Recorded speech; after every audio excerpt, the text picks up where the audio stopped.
There's no glory for a robot. Do you? You can intellectually contemplate or masturbate. Is what are you conducting? What is the effect? What is it actually doing to me? Intent of her composition is vague, to say the least. So if her intent is vague, how do you, as a conductor, have a point of view about anything? To be fair, I mean, there are times when you will simply have no choice.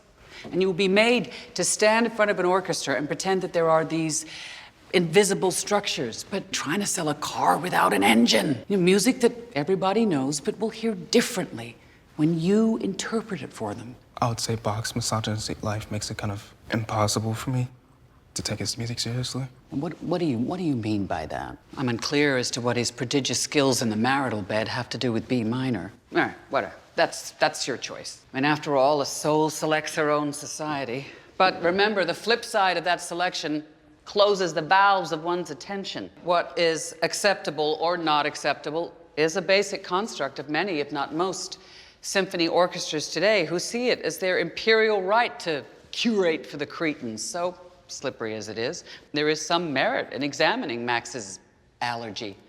Can classical music, written by a bunch of straight Austro-German church-going white guys, exalt us?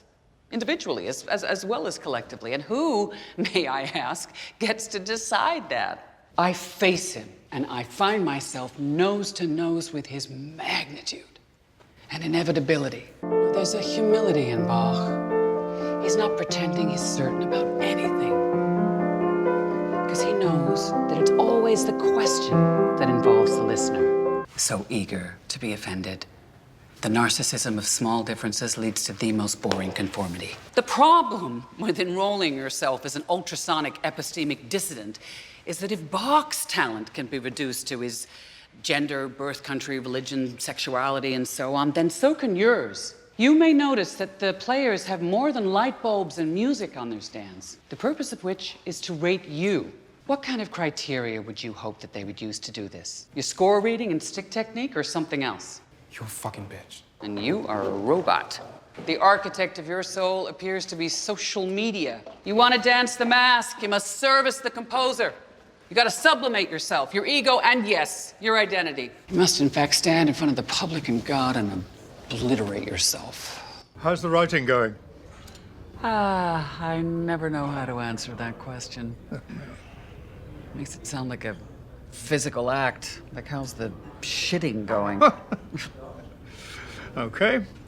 How's the thinking going? I'm wondering if we might try something a little less considered. There's no reason to get caught up in any intrigue. There's nothing we could have done to stop her. That was before she started making demands. Something not quite right about her. She had so much promise. Now we have to forget about her. Our only home is the podium. We all live out of that suitcase. You know that as well as anyone. You're not asking. You're telling. What you're talking about. Oh, please. Just because nobody dares breathe it. We know the things you do.